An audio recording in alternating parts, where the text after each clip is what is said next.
Welcome to Clear Section, where real stories meet real energy, right? So we've got someone in the house, and his music and his lifestyle comes from a place where, it's so deep. It's from a place of purpose. So I'm gonna be introducing to you guys today, Mr. Adam. He's a music producer, he's an artist, and he's a rapper as well. So, Mr. Adam, man, welcome to Clear Section. Thank you for having me on, man. I really appreciate it. Yeah, it's good to have you, bro. Yeah, it's good to finally link and do this. I know we've had it in the pipeline for a while and talked about it, but it's really nice to be able to be here with you live in the flesh, man. So thanks for having me on. Nice. So we're going to be diving into your story, Sure. right? So first of all, who's Adam? Who's Adam? Yeah. Adam obviously is me, but Adam is a young boy at heart that's been through a lot of things in my life. Right.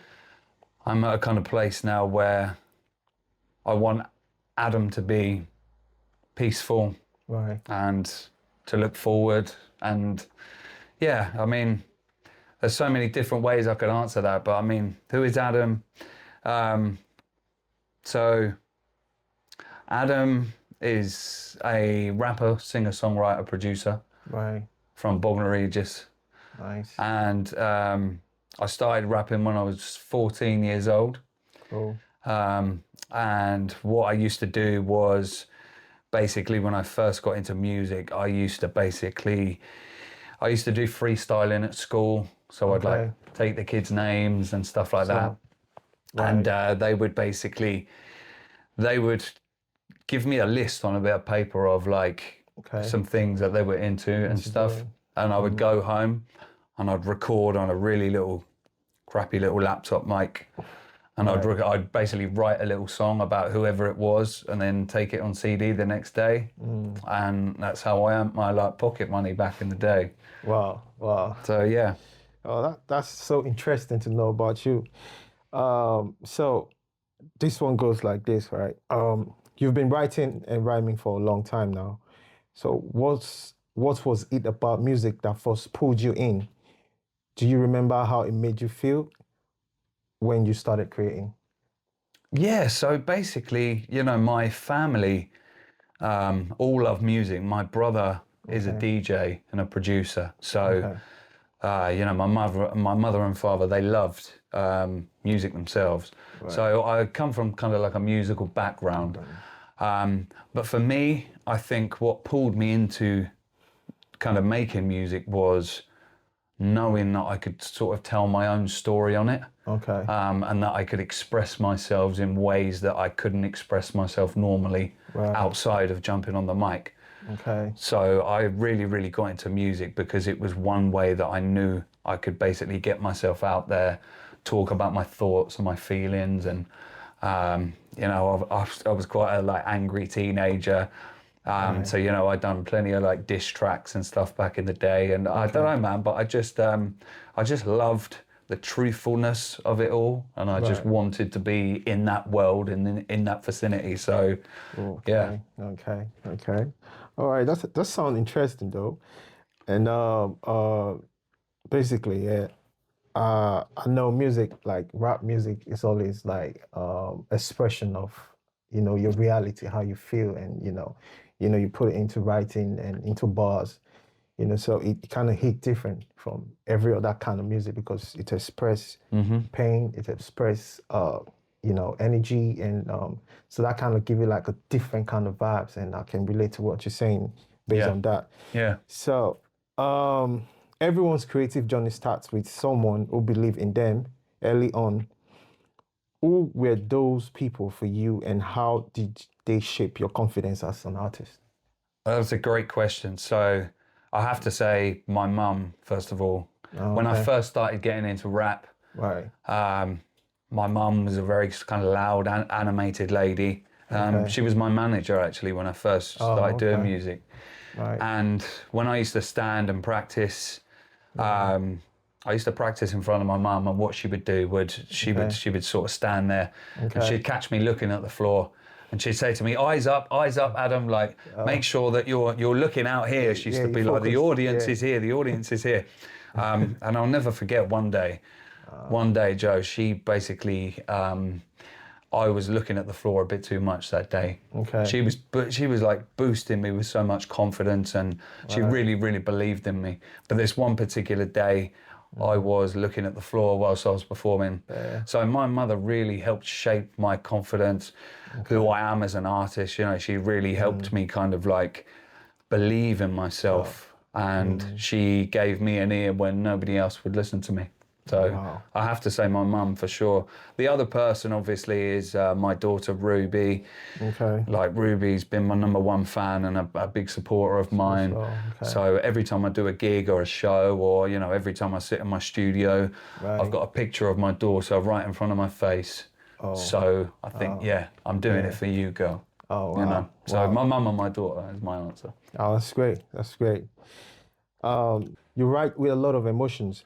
It feels like your lyrics comes from real life experience. So what kind of moments or people inspires your songwriting the most? So it's basically what kind of people and what kind of moments and what kind of mood, you know, inspires you to write. I like writing a lot of inspirational stuff, as well as talking about my depression and anxiety and stuff like that, and things that people that inspire me. I don't know. There's a lot of artists that inspire me. Like I love Professor Green. I love Dappy. People that inspire me usually, if I hear a new song and it can be one of my friends' song or a famous person's song, and I can vibe from that and get in the mood. I watch a lot of battle rap as well. So hearing other people on fire lights the fuse in me and makes me just go ba ba ba, and all of this stuff starts coming. Obviously, it can depend on my mood, what I've been through on that particular day. But yeah, man. So just like anything really that kind of pumps me up is some stuff like that for sure. All right, that's good. That's good. So you've been through a lot and still use your music to reach others and speak on deeper things. So when you're creating, does it feel more like storytelling or therapy for you? Both, for sure. It feels like story writing in the sense that I put a lot of pain on paper. I think when I write about depression and anxiety and my mental health issues, I call it pain on paper, which basically means just an outlet of emotions. Sometimes it doesn't even rhyme. Sometimes they aren't multisyllabics, and there's no kind of like real scheme or thread there. And I'll just let out, and then I will go back to that piece later, and I will often sort of, change some lyrics, add in some multis. So stuff like that. What was the question again? So the question was, you write with emotions, right? Well, I'll take it again. It says you've been through a lot. Yeah. Obviously, and still use your music to reach others and speak on the deeper things. So when you're creating, does it feel more like your storytelling or is it therapy for you? Yeah. So the storytelling side is what I just said. Yeah, for sure. Therapy is in, I can talk about being depressed and anxious and exactly how I feel. And it's not usually after I've done it, it's when I listen to it back and I hear my feelings on a record, on something physical, or you're hearing it in your ears. And hearing myself describe my life exactly how it is, I kind of like listen to it from an outsider's point of view. And that is when it becomes like therapy for me. So I can sort of like, do it in that way. But yeah, it's a massive help for me putting all my emotions and feelings and thoughts on paper. It helps me massively. Oh, okay. So basically, right, what you're saying is, writing everything you feel deep down inside of you and coming back to listen to it again kind of like helps you calm down and helps you to relax. Yeah. And it helps you feel like you've done something, like, instead of going the direction that your pain and your struggles or whatever it is that is weighing you down, instead of going in that direction, now you're like sitting and listening to it and you feel like, oh, I feel good for the fact that I'm doing this. like I'm writing out my emotions, Yeah. and I feel better about it. And you're doing it basically because you're a producer and you're a rapper as well. So dropping those lines kind of like help you relax. Like, okay, I'm good now. Yeah. Like it's like venting out how you feel. And, Yeah. you know, like most people go out there and like when they feel anxious and you know they go to the ring and start, you know, bossing Yeah. and doing stuff. So That's it helps them calm that's their down. You kind know, of so therapy, yeah, right? that's the kind of therapy. So it's a really, really a good one. Yeah. Yeah, It's really it a is. good It one. is definitely. Right. So this question goes like this. So I know you also connect with the younger generations. So doing lessons and giving back through music. So what drives that side of you and what do you hope they take from your story? Well, when I started doing the rap lessons, I just I know a few people that had got in touch with me over Facebook, and Okay. I had a few parents kind of saying to me that, look, you know, I've listened to your music, my son's listened to your music, and he really wants to write and make something. Oh, that's nice. The first few people that I done lessons with and worked, one of, you know, I won't mention any names, but one of the guy's parents had just been divorced. He was only sort of like 9 years old, and I helped get him in the studio, and he wrote a song basically expressing his feelings to his father, who he had not seen, you know, for a while, and him and his mum, the dad and the mum got divorced. So he told his story on there, and I once his mum gave me some really good feedback about how much I'd helped him and how much he had a sort of newfound confidence, stuff like that. I decided that it was time to give back to the youth some of what I'd learned from performance skills to mixing and mastering, just rhyming and stuff like that. And I felt like I turned a page where I was kind of like, you know, I was getting a little bit older, and I thought I need to start giving back a little bit to the youth. So I got in touch with the youth centre and done some stuff there, and then I ended up it ended up becoming a thing. I would have, you know, I've taught everybody from people with autism to people that self-harm to everything, and everybody that's walked out of my studio feels better. I often get messages from their parents saying, you know what, my girl's come home today and she had a rubbish day at school, she's come round, you've made her feel a lot better by doing what you do. And again, by the time that their sessions are over and they've left with a record of their own with their own feelings on it, just the feedback I get from them moments is so rewarding and so it makes me feel amazing, and I just feel like it's something that I want to do for a long time, you know. Oh, that's really nice, you know. Yeah. And I would say this is really good. So I'm gonna ask this, right? Are you still doing it currently? Yeah. You still okay? So if you know parents out there, I know parents are watching, and if they want to get their you know children, their kids, you know, who are so much interested in you know music writing and music production and everything you've talked about that you do, like so how can they reach you? Can you just Yeah, sure. So on a Wednesday evening from 6:30 till 8:30, I run a session called Rap with Ads, and that is at the 39 Club Youth Centre in Bognor Regis. But obviously there's, you know, some children don't prefer to work in a group setting. So I also do individual lessons kind of like at my studio and stuff as well. And I just really love to help people. So yeah, obviously Rap with Ads on a Wednesday evening. We have a laugh, we do freestyle games, and you know, nice. the other day we had two amazing girls that come to the sessions, and I said to them, right, I'm going to give you kind of like, imagine you're in a rap battle, but like you're the, one of you is the student and one of you is the teacher. And just sort of like write back and forth and sort of, you know, mention detention and, you know, you're going to send you to study. And two of the girls come up with this amazing thing, this back and forth, and they like learnt it off by heart and performed it at the end of the session. And they're just little moments like that. They're just so magical to know that these kids, before they walk in the door, you know, they don't really, maybe they don't know a lot about hip hop or a lot about rap, but being able to express themselves, I can see how much they enjoy it. Oh, and it's amazing. so nice, really nice. So yeah, come to Rap with Ads on a Wednesday night.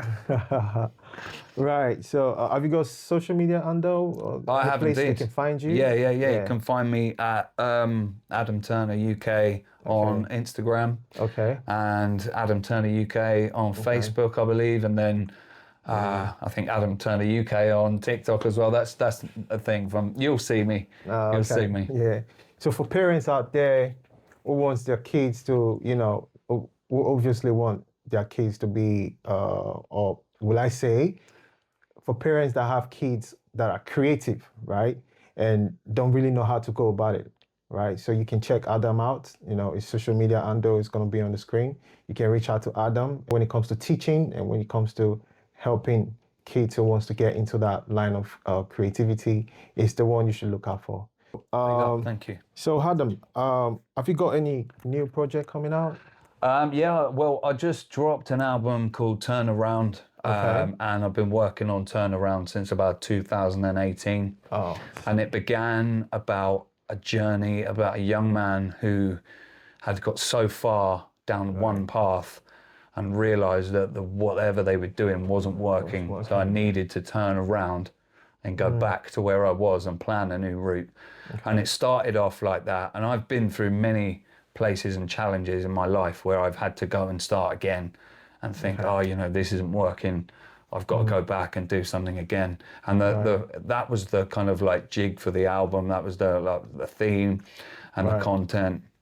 And then, as I mentioned to you in the beginning of the interview, my mum was my biggest supporter. Yeah. And she was my manager for a good few years of when I first started. Right. And every song that I completed on Turnaround, I would go and play to my mum. She was the first person that I would send music to. Okay. Sometimes we used to sit and write together. She was a massive Eminem fan, and I got her into rap as well. So she loved it, man. And the dynamics changed because I'd written a lot of the album, and I'd mentioned my mum a few times in the album. Okay. And then, unfortunately, in 2023, my mum passed away. Oh. And it put a massive dent, not just in my soul, but in the project. And I couldn't physically sort of rap or even think about anything for a long time. It was a massive loss. And the project kind of started back off again, and I decided to sort of dedicate it to my mum. So what I decided to do with some of the tracks was sort of like, you've got this kind of like roller coaster journey of kind of like, you start off on the album and like, my mum is kind of alive and then she passes away. I wanted to kind of like thematically tell that story kind of thing. So you can hear that in the album. But that was a massive thing, man, because less than a year later, my dad died as well. Wow. So there were things on the album that I'd kind of like, because obviously, if you listen to my music, you know that I talk a lot about my life and my feelings and my daughter and my family and things that are important to me. I'm not one of these guys that says, look at the size of my chain, look at the size of my this, that and the other. My music has a message and it's real. And that's why I think a lot of people relate to me, because they just see a young man, got full custody of his daughter, he's a father. And obviously from the start of Turnaround until the end, I wanted people to have a good kind of like idea of who I was by the end of the project. So by the time it was time to release Turnaround, trying to put them tracks in order and kind of like make it kind of like feel real, as real as possible, because obviously when my mum died, it kind of changed the direction of the album. So yeah, Turnaround is out now. It's a really dope project. I'm really proud of it. There's some amazing songs on there. Okay. And yeah. Oh, that was really a touching story. I'm sorry to hear about your mom and dad. And I believe wherever they are right now, they'll be very proud of you. Thanks, man. Yeah. That means so much to me. Thank you. Yeah. So, guys, I feel emotional right now, man. Like, I imagine myself, like, I lost my dad when I was 5 years old. And that's still like a big, like that's a space, one big space I still have in my life that, is still feels empty. You can still feel it. Yeah, I can still feel that emptiness, Yeah. you know, of not having a dad, you know, as a kid. So I can relate to what you're saying. Yeah. And so without getting emotional, Adam's album is out and it's called The Turnaround. Took a journey and I was headed the wrong way.